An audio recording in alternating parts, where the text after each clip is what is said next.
وہ رسول جس کا ہم کلمہ پڑھتے ہیں، وہ اولیاء کرام جن کی محنتوں سے کاوشوں سے اسلام آج گلی کوچے تک پھیل چکا ہے، ان کی شان میں اگر کوئی گستاخی کرے تو کیا ہمارا یہ فرض نہیں بنتا کہ ان گستاخوں کا اپنی طاقت کے مطابق جواب دیں؟ صرف رسول اعظم کی میلاد کرنے سے، غوث اعظم کی 11ویں کرنے سے، خواجہ غریب نواز کی 6ٹی کرنے سے، بندہ نواز رحمۃ اللہ علیہ کی چراغاں کرنے سے ان کی محبت مکمل نہیں ہوتی۔ ان کے عقائد و معمولات پر عمل کرنے کے ساتھ ساتھ اگر کوئی ان کی شان میں گستاخی کرتا ہے تو ان کے عاشقوں کا، ان کے چاہنے والوں کا یہ فرض بنتا ہے کہ ان گستاخوں کا اپنی طاقت کے مطابق جواب دیں۔ میرے پیارے آقا علیہ الصلوۃ والسلام کے پیارے دیوانوں، میں حملہ نہیں کر رہا ہوں، حملے کا دفاع کر رہا ہوں۔ آپ مجھے فتنہ پرور نہ کہیں، کیونکہ میں تو فتنے کا جواب دے رہا ہوں۔ لوگ کہتے ہیں کہ یہ فتنہ پروری کا جواب مت دو، یہ تو ایسے ہی ہے کہ جیسے چور کو برا نہ کہو، چوری کرنے والے کا اگر کوئی پتہ بتائے تو اسے برا کہو۔ بھئی سب سے پہلے تو چور کا قصور ہے کہ اس نے چوری کیوں کی، لیکن اگر کوئی چور کا پتہ بتاتا ہے تو لوگ بجائے چور کو برا کہنے کے چوری کا پتہ جس نے بتایا اسے برا کہتے ہیں۔ یہی مثال ہے، ہم حملہ نہیں کر رہے ہیں، حملہ جس نے کیا ہے اس کا ہم پتہ بتا رہے ہیں۔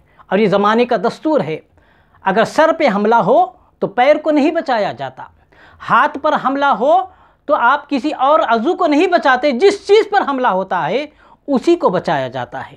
میرے پیارے آقا علیہ الصلوۃ والسلام کے پیارے دیوانوں، سوشل میڈیا پر علماء اہل سنت کی جھرمٹ ہے جو اپنے اپنے اعتبار سے کام کر رہی ہے، لیکن جب میں نے اس خاتون کے ویڈیوز کو دیکھا تو میری ایمانی غیرت نے گوارا نہیں کیا کہ میں خاموش ہو جاؤں۔ میں دین کا ایک ادنا خادم ہوں، لہٰذا اپنی طاقت کے مطابق، اپنے علم کے مطابق، ادب کے دائرے میں رہتے ہوئے اس خاتون کو جواب دینے کی کوشش کروں گا۔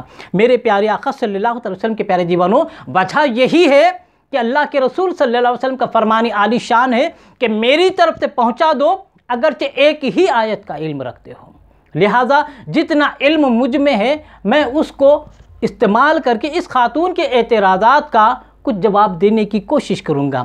میرے پیارے آقا علیہ الصلوۃ والسلام کے پیارے دیوانوں، وجہ یہی ہے کہ اگر میرے اس جواب دینے سے، اس ویڈیو سے کسی ایک کا بھی ایمان سدھر جائے یا کوئی ایک انسان بھی ان بدعقیدوں کے چکر میں جانے سے بچ جائے، اس کا ایمان بچ جائے، تو اللہ تبارک و تعالیٰ کی رحمت سے بعید نہیں کہ اسی کے صدقے میں میری بخشش فرما دے۔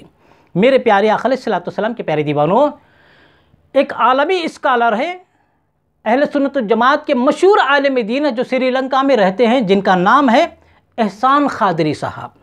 اس خاتون کی جرأت دیکھیے، یہ 4 کتابیں پڑھ کر بڑے بڑے علماء کو للکار رہی ہے۔ تو کیا ہمارا فرض نہیں بنتا کہ ہم ان علماء کا، اولیاء کا دفاع کریں؟ ارے ان کا تو جو مقام ہے، ہم ان کے چاہنے والے ہیں، تو ہمارا بھی فرض بنتا ہے کہ کچھ دفاع کریں۔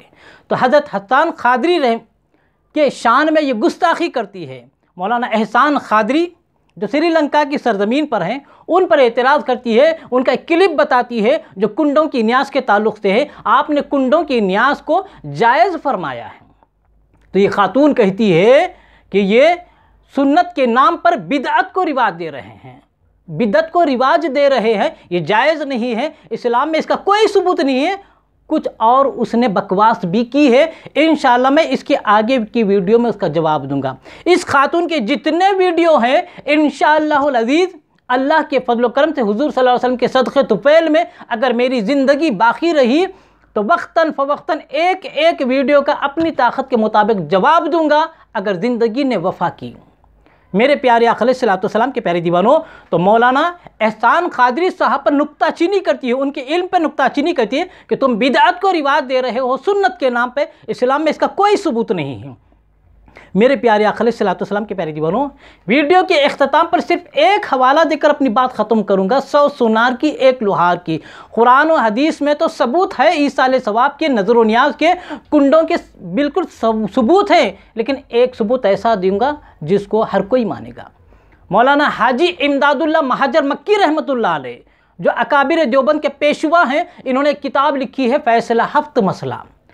اس کتاب میں انہوں نے جہاں ایصال ثواب کو جائز فرمایا ہے وہاں پر انہوں نے کنڈوں کی نیاز کو بھی جائز فرمایا ہے۔ اب اندازہ لگا لو، اکابر دیوبند کے پیشوا مولانا حاجی امداد اللہ مہاجر مکی رحمۃ اللہ علیہ، جن کے علم کا لوہا ساری دنیا مانتی ہے، انہوں نے کنڈوں کی فاتحہ کو جائز کہا ہے۔ اب یہ 4 کتابیں پڑھ کر اس کو دین کی تبلیغ کا شوق چرایا ہے اور یہ اس کو بدعت کہتی ہے، سنت کے خلاف کہتی ہے، اسلام میں اس کا کوئی ثبوت نہیں کہتی ہے۔ تو کیا یہ حاجی امداد اللہ مہاجر مکی رحمۃ اللہ علیہ سے زیادہ علم رکھنے والی ہے؟ ان کو شریعت کا علم نہیں تھا؟ ان کو سنت و بدعت کا علم نہیں تھا؟ یہ 1400 سال کے بعد کی پیداوار کہہ رہی ہے کہ یہ بدعت ہے۔ انشاءاللہ آگے گفتگو مزید ہوگی۔ میرے پیارے آقا صلی اللہ علیہ وسلم کے پیارے دیوانوں، آپ سے گزارش یہی ہے کہ آپ ان کا بھرپور مقابلہ کریں اور آپ میرے ان ویڈیو کو لائک بھی کریں، شیئر بھی کریں اور میرے چینل کو سبسکرائب کریں، اور ہو سکتا ہے تو آپ کمنٹ بھی ضرور روانہ کیا کریں، اس سے ہماری حوصلہ افزائی ہو۔ اللہ تبارک و تعالیٰ سے دعا ہے کہ رب تبارک و تعالیٰ ہمیں عشق رسول میں جینے اور مرنے کی توفیق عطا فرمائے، رسول اعظم صلی اللہ علیہ وسلم کی سچی محبت نصیب فرمائے، خاتمہ فرمائے تو ایمان پر خاتمہ عطا فرمائے۔ وما علینا الا البلاغ المبین۔ السلام علیکم ورحمۃ اللہ وبرکاتہ۔